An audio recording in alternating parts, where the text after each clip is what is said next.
Hey Joe, I am going to attempt to make kind of a run through of this binder and just point out a few things and show you a few cards. I figured out that I think it would be best to show you some worse condition cards in here, and and then everything else is better than that. So just for example, on this first page, this StarQuest is fairly clean. It's got kind of like one dot up there, a little white dot in the top right, but that's fairly clean. And if you're wondering if I came to my numbers, you can get those for cheaper. You can find those for 8 and 10, every now and then, but you also can find them for 15 and 17. So I don't just look through like the last 2 or 3 comps. I'll look through 10 or 15 comps, and I like eBay Sold just because they can show you the most recent, and a lot of times Card Ladder misses a lot of cards. But and if like for some reason one of these was 23 and one was 22, it's not really a condition thing. It's just I may have comped that for a card show, a few months ago, and then comped this one more recently, and it was like getting closer to 20. And then here maybe they were getting closer to 25, and so that's just kind of why I kind of got a weird number, and some of them will be slightly off. This is kind of an interesting card. This Upper Deck is a foil card. I've got it marked at $15. Let me just first show you condition. It's got one bad corner. Let's see if I can kind of show you that corner. Like I said, most are going to be better than this, but this one is not a super common card, even though it's not like worth a whole lot, but it is an insert. It's D1, and it's an Upper Deck foil. And I have this pulled up just to show you, just 2 days ago, on eBay, somebody paid $51 for that card. And what I tend to do is try to ignore the top and the lowest, because somebody will get a great deal on that for like $5 to $7, but then it shows somebody will pay 50, But let me scroll through these. It was at a weird comp, like actually comping with other cards or like popping up on searches. But let's see, I've got a few in here just to show you that. See, there's a $10 one that sold. Let's see if there's any more in here. There was several 15s and 10s when I did it. But then there's a few 20s, 25s, and then like a 50 like that. See, somebody just bought that tonight and took like a better offer. Probably took $5 on that offer. But like I said, there's some higher comps. So like that, I just left at 15. I know other people would try to use that $50 comp to their advantage. This card right here, I left at 14. This is actually a card you had to get at the National Card Convention in like 1998 or something like that. That's a very rare card, but and it's in very good condition. Like I said, I just left some of those like that. I'll go through these, but this was just another card I wanted to bring up. This Holding Court, numbered to 2300. It's the Grant Hill and Michael Jordan, and like I said, I comped that at 30. But if you'll come over here and look, there's some 25s. That 73 I don't think counts. That's a different kind of card. But there's a 40. Just a couple of comps. That card actually hasn't sold a lot. There wasn't a lot of comps, and I checked Card Ladder too.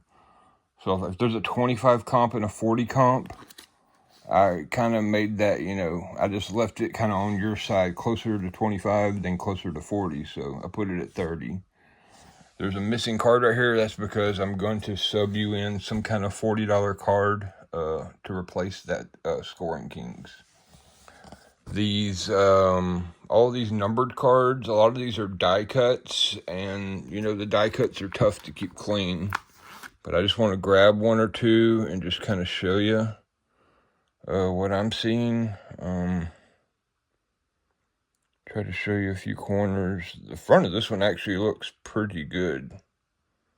These are called Bronze MVP 23 or something, But surely there's something wrong with this card. Yeah, okay, let's see. And I got a lamp behind me trying to help. But I'm seeing a little white dot right there. A little white dot in one of those die cuts. Maybe just a hair bit of edge wear right here where I'm pointing. See if I can get it to show for you.